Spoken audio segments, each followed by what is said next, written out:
Hello everyone, आज हम जानेंगे एनपीसीआई के बारे में। एनपीसीआई का नाम हो सकता है आप लोगों ने सुना हो या ना भी सुना हो। आप में से बहुत लोगों को नहीं पता होगा कि एनपीसीआई क्या होता है और क्या कार्य करता है, मगर फिर भी आप इसके प्रोडक्ट रोज इस्तेमाल करते हैं। फर्स्ट हम जानते हैं एनपीसीआई क्या है। एनपीसीआई की फुल फॉर्म होती है national payment corporation of India. यह संस्था भारतीय रिजर्व बैंक द्वारा स्थापित है, जो कि एक नॉन प्रॉफिट संस्था है और यह संस्था देश में डिजिटल पेमेंट और सेटलमेंट सिस्टम के संचालन का काम करती है। इसकी स्थापना 2008 में हुई और यह संस्था कंपनी अधिनियम 1956 की धारा 25 के तहत रजिस्टर्ड है। एनपीसीआई को अप्रैल 2009 में व्यवसाय का प्रमाण पत्र जारी किया गया, जिसके बाद एनपीसीआई द्वारा देश में लाए गए नए डिजिटल पेमेंट विकल्पों जैसे भीम, UPI, IMPS, RuPay card, ABPS, AEPS, Bharat bill payment system NETC से पेमेंट सिस्टम में क्रांतिकारी बदलाव आया और भुगतान प्रक्रिया बेहद आसान हो गई। दोस्तों, जैसा कि आप जानते हैं, देश में हुई नोटबंदी के बाद डिजिटल पेमेंट प्रक्रिया में बेतहाशा वृद्धि हुई है। तो अब जानते हैं स्वदेशी और सिक्योर एनपीसीआई के डिजिटल पेमेंट विकल्पों के बारे में, जिसके जरिए आप फंड ट्रांसफर और किसी भी तरह की पेमेंट कर सकते हैं। तो हम फर्स्ट बात कर लेते हैं रुपया कार्ड की। रुपया कार्ड एक स्वदेशी रूप से एनपीसीआई द्वारा लॉन्च किया गया कार्ड है, जिसको भारतीय उपभोक्ता बैंकों और व्यापारियों की आवश्यकताओं को पूरा करने के लिए डिजाइन किया गया है। रुपया कार्ड बैंकों द्वारा अपने ग्राहकों को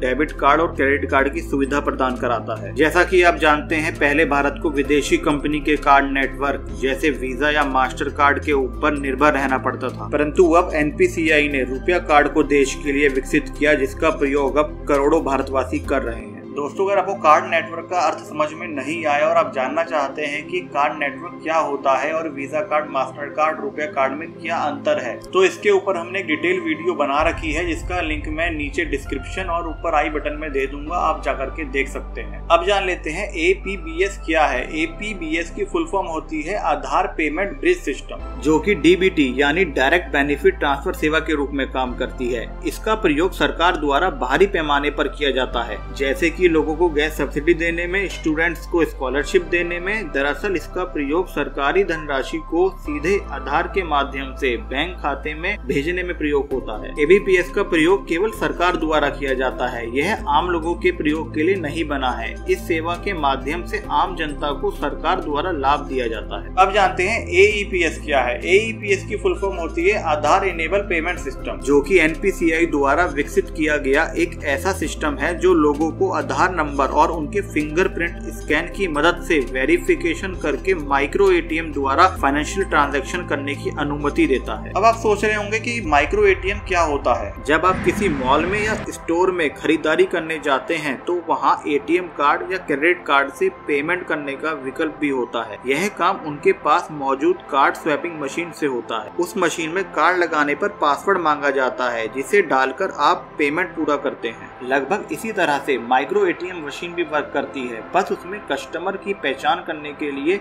एक फिंगरप्रिंट स्कैनर भी लगा होता है। माइक्रो एटीएम में आधार नंबर दर्ज करने के बाद अंगूठे या उंगली से कस्टमर की पहचान की जाती है। फिर वह कस्टमर के बैंक अकाउंट की डिटेल ले लेता है। इसके बाद उस अकाउंट से पैसों का भुगतान कारोबारी के अकाउंट में हो जाता है। लोगों को एईपीएस से ट्रांजैक्शन करने के लिए अपने बैंक अकाउंट की जानकारी देने की जरूरत नहीं पड़ती है। इस भुगतान सिस्टम की सहायता से लोग अपने आधार नंबर के माध्यम से एक बैंक अकाउंट से दूसरे बैंक अकाउंट में पैसे भेज सकते हैं और प्राप्त भी कर सकते हैं। अब जानते हैं भारत बिल पेमेंट सिस्टम क्या है। भारत बिल पेमेंट सिस्टम को एनपीसीआई द्वारा बिल भुगतान के लिए बनाया गया है। इसके माध्यम से आप बिजली, पानी, फोन रिचार्ज, फीस जमा कर सकते हैं। इस सर्विस से लोगों को बिल भुगतान में काफी राहत मिली। जहां पहले लोग लाइनों में लगकर बिल भुगतान किया करते थे, वहीं अब कुछ मिनटों में बीबीपीएस के माध्यम से भुगतान कर पाते हैं। इसके जरिए एक ही प्लेटफॉर्म पर सारे बिलों का भुगतान किया जा सकता है। भारत बिल पे एक ऐसा इंटरफेस है जो भीम, पेटीएम, मोबीक्विक जैसे ऐप्स पर मौजूद है। इसके अलावा बैंक की वेबसाइट, बैंक की ब्रांच या रिटेल आउटलेट पर भी भारत बिल पे के जरिए पेमेंट की जा सकती है। भुगतान के लिए UPI, net banking, app wallet, cash, credit card, debit card, IMPS NEFT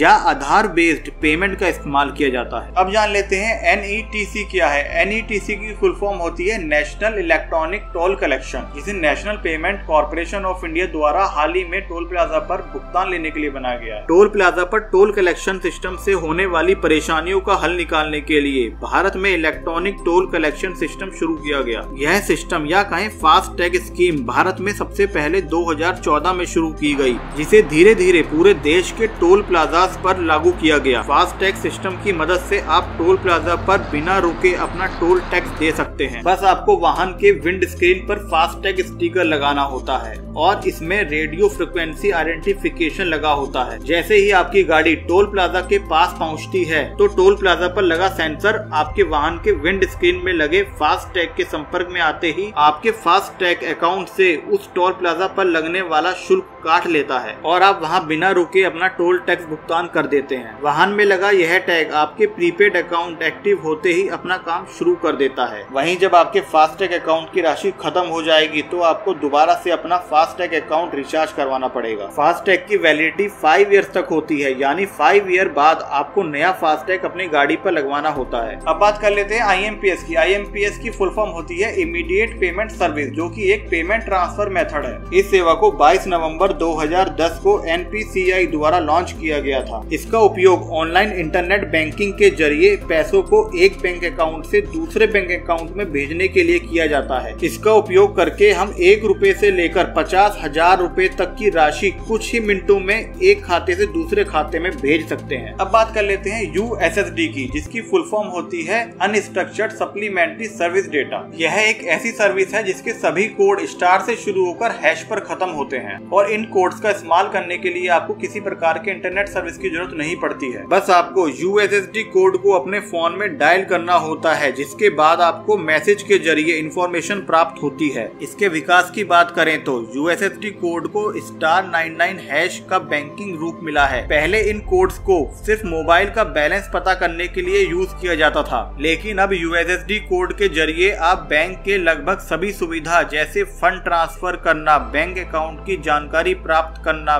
bill payment करना, चेक कैंसिल करना, चेक बुक रिक्वेस्ट करना या अकाउंट की मिनी स्टेटमेंट देखना, इन कोड्स के जरिए आप प्राप्त कर सकते हैं। अब NPCI के लास्ट विकल्प UPI के बारे में जान लेते हैं, जिसकी फुल फॉर्म होती है यूनिफाइड पेमेंट इंटरफेस। अगर आप भी स्मार्टफोन से रोजाना इस्तेमाल होने वाली चीजों का पेमेंट करते हैं तो UPI से आपका वास्ता जरूर पड़ा होगा। मोबाइल प्लेटफॉर्म से किसी दूसरे व्यक्ति के बैंक अकाउंट में पैसे ट्रांसफर करने के लिए UPI का इस्तेमाल होता है। यह एक ऐसा कंसेप्ट है जो कई बैंक अकाउंट को एक मोबाइल एप्लीकेशन के जरिए पैसे ट्रांसफर करने की परमिशन देता है। इसे national payment corporation of India ने डेवलप किया था। इसका नियंत्रण रिजर्व बैंक और इंडियन बैंक एसोसिएशन के पास है। डिजिटल प्लेटफॉर्म होने की वजह से किसी भी समय या बैंक हॉलिडे वाले दिन भी इसके इस्तेमाल से पैसे ट्रांसफर किए जा सकते हैं। हर पेमेंट को पूरा करने के लिए M-PIN यानी मोबाइल पिन की जरूरत होती है। तो दोस्तों, अगर वीडियो इन्फॉर्मेटिव लगी हो तो प्लीज वीडियो को लाइक करें, शेयर करें और चैनल को सब्सक्राइब करें। धन्यवाद।